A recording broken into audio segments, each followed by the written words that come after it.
पकड़े बुलाती है। मैया रे पकड़ बुलाते हैं, मैया री पकड़ बुलाते हैं। मेरे माखन का लालच देकर सब घर की टहल कराती है। फिर माखन का लालच देकर सब घर की टहल कराती है।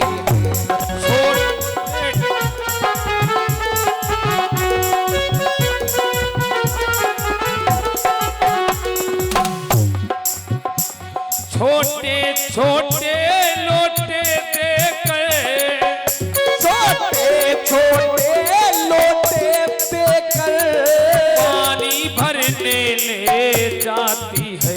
पानी भरने ले जाती है। और बछड़े मुझसे पकड़ाती है, मटकी दोहनी धुलवाती है। बछड़े मुझसे पकड़ाते हैं, मटके धोने धुलवाते।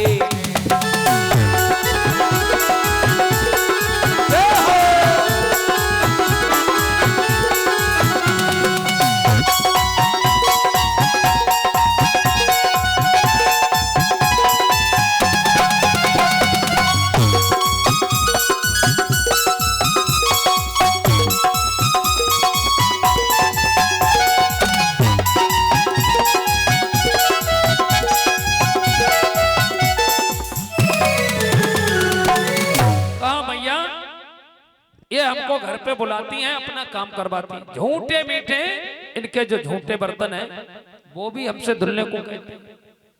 अब मैया सारे दिन इनका कार्य करता हूं मैं, और इसके बाद अगर मैंने माखन मांगा खाने को तो ये गुलचे मारती हैं मेरे, ऐसी हैं। आज कन्हैया ने भोला सा चेहरा बनाया, उदास कर लिया। मैया ने लाला को गोद ले लिया, छाती से चिपटा लिया और कहा ठीक है लाला जाओ। इधर चंद्रावली ने देखा और भगवान कन्हैया पीछे खड़े। चंद्रावली को देख के भगवान कन्हैया ने ऐसा उठा किया और टेढ़ी कमर चलाई। ये कहा कि मुझे कौन पकड़ सकता है, तेरे खसम को चुनौती दी है मैंने जो मुझे पकड़ ले। अरे मुझको कौन पकड़ सकता है भाई। आज चंद्रावली लौट आती है, भगवान कन्हैया माखन चोरी करते हैं। अब पता है कि भगवान कन्हैया ने माखन क्यों चुराया। जिसके घर पे 9 लाख गाय हो और नित्य नया 9 मन माखन होता हो, उसने माखन की चोरी काहे को की, पता है किसी को? भगवान कन्हैया ने माखन की चोरी क्यों की? दरअसल बात यह है कि ब्रज में जो माखन होता था, ब्रज के निवासी मथुरा के बाजार में सारा माखन दूध दही बेच देते थे। भगवान कन्हैया ने विचार किया कि ये हमारे ग्वाल वाले बड़ी मेहनत के साथ में दूध दही करते हैं और ये मथुरा के सेठ दुष्ट सरदार कंस के ये सब खाते हैं और हमें भी अत्याचार करते हैं। इसलिए अब मथुरा के बाजार में माखन बिकने नहीं जाएगा। हमारा कमाया हुआ माखन दूध दही खाकर हम ही पर अत्याचार करते हैं। कंस का राज था, बहुत दुष्ट था कंस, चारों तरफ टैक्स बना था। भगवान कन्हैया ने विचार कर लिया दूध दही इन दुष्टों को खाने को नहीं मिलना चाहिए, रोक लगा दी। और जो नहीं मानता है उसका माखन रास्ते में छीन लेते हैं, घर में चोरी करते हैं, कुल मिला के बंदरों को खिला देते हैं, लेकिन बिकने नहीं जाने देंगे। जैसे हम लोग खेती करते हैं और कितनी मेहनत से खेती करते मालूम, रात दिन खेतों में पड़े रहते और आलू पैदा किया, मंडी में पहुंच गया, भाव कौन लगाता है उसका? भाव सरकार लगाती है। पैदा हमने किया और भाव सरकार लगा रही है। आप एक मसाला खाते हो जो माचिस लेते हो, किसी फैक्ट्री ने बनाई और उसकी कीमत 1 रुपए रख दी, तो वो 75 पैसे में नहीं बिकेगी, चाहे वो बिल्कुल रखी रहे। 5 रुपए वाला मसाला सड़ जाए लेकिन बिकेगा 5 ही रुपए बिकेगा, क्योंकि फैक्ट्री ने बनाई है और उसकी कीमत तय कर दी है, प्रिंट डाल दिया उसका। और तुम्हारा आलू चाहे जितनी लागत का हो, तुम्हें पता ही नहीं कैसा बिकेगा। गेहूं कितनी भी लागत से तुमने पैदा किया, तुमको पता ही नहीं कितने का बिकेगा। सरकार हम लोगों से मेहनत करवाती है और हम ही पे अत्याचार करती है। रात दिन किसान मेहनत करता है, किसान की कोई सुनता नहीं। अगर किसान यूनियन एक हो जाए और अपना धन जो खेतों से पैदा किया बाजार में ना ले जाए, तो कोई सोने वाली दुकान का सुनार सोना नहीं खाएगा, कपड़े की फैक्ट्री वाले कपड़े नहीं खाएंगे। बाजार में जो दुकानें रखी कपड़ा लेता, ये थोड़ी खाने की चीज है। किसान के पास अगर 2-4 साल कोई व्यवस्था न हो फिर भी जिंदा रहेगा। मार्केट में दूध ले जाना बंद कर दो, गेहूं ले जाना बंद कर दो, आलू बंद कर दो, व्यापारी घर पे आएगा तुम्हारे कि सोना ले लो और खाने को दे दो। सोना थोड़ी खाओगे, न चांदी खाओगे, न लोहा लंगड़ खाओगे, न कपड़े खाओगे। लेकिन किसान की गाड़ी कमाई नेता खाते हैं हराम में और एसी में बैठते हैं, हम ही पे राज करते हैं। लेकिन किसान परेशान, यूनियन नहीं, संगठन नहीं। आज भगवान कन्हैया ने सबको बता दिया, जो भी मार्केट ले जाएगा दूध दही रास्ते में घेर लेते हैं, खाते हैं, और जो नहीं मानता मटकी अटकी फोड़ देते हैं। अब उनका मंडल पूरा तैयार। कुछ बड़े हुए तो एक दिन की बात, भगवान कन्हैया ने क्या किया कि घर में मैया बैठी थी और कन्हैया को लगी भूख। मैया ने कन्हैया से कहा, मैया आज दधी का मंथन कर रही है। दधी का मंथन। और कन्हैया पहुंच गए। कहा, मैया ये बताओ तुमको दूध, अगर दूध प्याना है या पूत? कन्हैया ने पूछा यशोदा से कि मां तुम्हें दूध प्यारा या पूत? मैया यशोदा ने कहा, ये भी कोई पूछने वाली बात? लाला मुझको पूत प्यारा है, दूध थोड़ी इतना प्यारा जितना पूत प्यारा। कि मां मुझे भूख लगी है। तो कहा, लाला अभी मैं मंथन कर रही, तू ऐसा कर मेरा दूध पी ले जब तक। और भगवान कन्हैया बगल से मैया का स्तनपान करने लगे, दूध पीने लगे।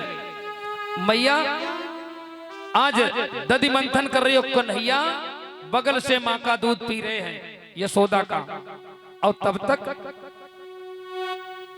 दूध एक बटलोई में चूल्हे पे रखा था।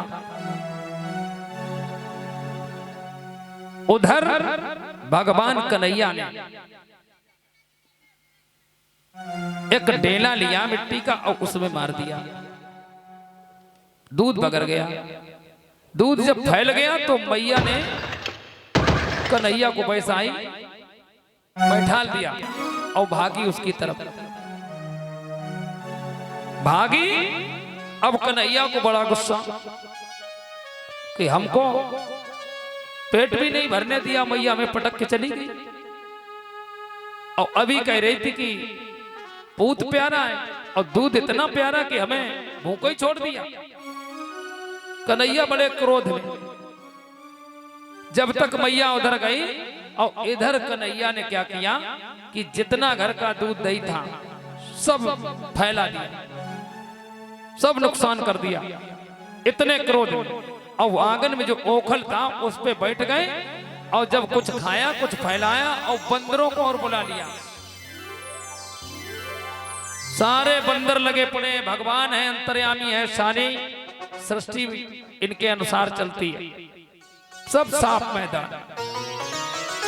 मैया ने देखा ये क्या बात, कन्हैया ने इतना नुकसान कर दिया। बहुत क्रोध में यशोदा मैया इतनी मेहनत से दूध दी और इस लाला ने सब बर्बाद कर दिया। खुद खाएं और बंदरों को खिलाएं। आज बड़े क्रोध में मैया यशोदा और सोचा अब मैं इसको छोड़ूंगी नहीं। एक लकड़ी ली और कन्हैया भागने लगे और मैया पीछे पीछे दौड़ रहे हैं। कन्हैया को मैया ने पकड़ नहीं पाया। अब कहा लाला रुक जा। कन्हैया ने कहा मैया आप मारोगी हमें, इसलिए रुक नहीं रहे और पास नहीं मैया क्या रहे। खड़ी हो गई मैया यशोदा कि लाला हम मारेंगे नहीं, फिर कि हम तेरी पूजा करेंगे यहाँ। आज नहीं कल, आजकल माता बहने कहती आओ तुम्हारी पूजा करेंगे। वैसे ही लल्ला से ये कहा कि आओ हम तुम्हारी पूजा करेंगे, मारेंगे नहीं। छोटे से बालक को समझ नहीं पाए, आ गए। और मैया बड़ा क्रोध में सोचा छोटा सा लाल है और अब इसको मारेंगे नहीं, इसको बांधेंगे। आंगन में ओखल था बड़ा सा। आज मैया एक रस्सी का टुकड़ा लेके आई और कन्हैया को बांधने लगी। यशोदा मैया ने कन्हैया को बांधने का प्रयास किया। रस्सी 2 अंगुल छोटी पड़ गई। जब छोटी पड़ गई तो कन्हैया नहीं बंध पाया। मैया ने विचार किया कि 2 अंगुल छोटी पड़ गई, रस्सी छोटी होगी। दूसरी रस्सी लेके आई, एक टुकड़ा बांधा, उसमें गांठ लगाई और फिर बांधने का प्रयास किया। रस्सी फिर 2 अंगुल छोटी। तीसरा टुकड़ा लेके आई। ऐसे करके यशोदा मैया ने घर के जितनी रस्सी थी सारे रस्सी पे जोड़ लगा लगा के, और रस्सी 2 अंगुल छोटी हो जाती है। मां को ये अहंकार है कि हम कन्हैया को बांधेंगे। क्रोध में है ना। यह है दामोदर लीला भगवान की। आज जब 2 अंगुल रस्सी छोटी पड़ती है, मैया परेशान हो गई, निराश हो गई, अहंकार समाप्त हो गया। कन्हैया ने सोचा मां ये हमको अपना लाला समझ रही, बालक समझ रही है। और अहंकार भगवान ने किसी का नहीं रखा, चाहे मां हो, चाहे भैया हो, चाहे बाप हो, कोई हो, गर्भाहारी है। भक्तों का भाव और दुष्टों का अहंकारी खाते हैं। मैया जब निराश हो गई, अहंकार खत्म हो गया कि अब नहीं बनेगा कन्हैया मुझसे। अरे कन्हैया अच्छे अच्छे संतों से नहीं बनता है। लोग जोड़ पे जोड़ लगाते हैं, जैसे यशोदा मैया नया जोड़ लगा लगा के जोड़ लगाए रहो जितने जोड़ लगा, लेकिन कन्हैया को कौन बांध सकता है। भगवान कैसे बंधता मालूम? कैसे बंधता? भगवान प्रेम से बंधता है।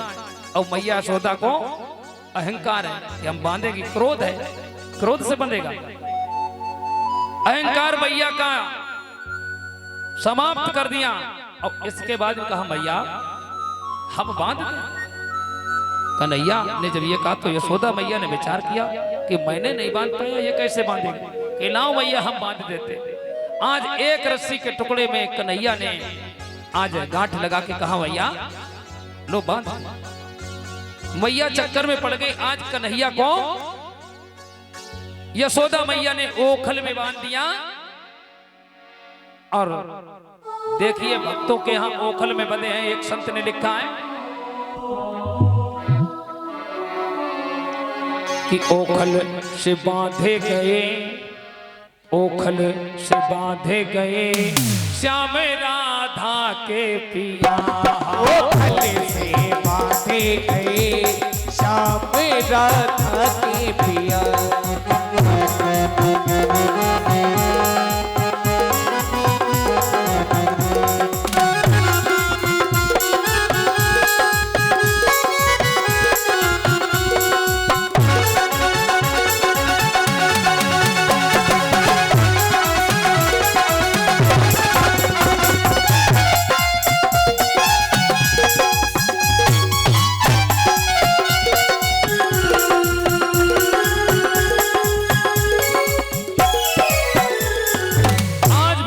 कन्हैया को बांध दिया और मैया अपने काम धाम में लग गई।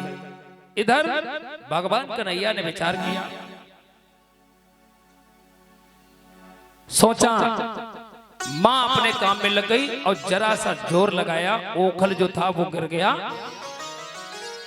और ओखल को लेके भगवान कन्हैया घुटनों के बल चलने लगे और पास में ही नलकूबर और मड़ग्रीव नामक दो वृक्ष खड़े थे। ऐसे गए कि उसी के बीच से निकले जाके और जरा सा उन्होंने जोर लगाया, दोनों वृक्ष अर की आवाज करते हुए धड़ाम से गिर जाते हैं और जब गिर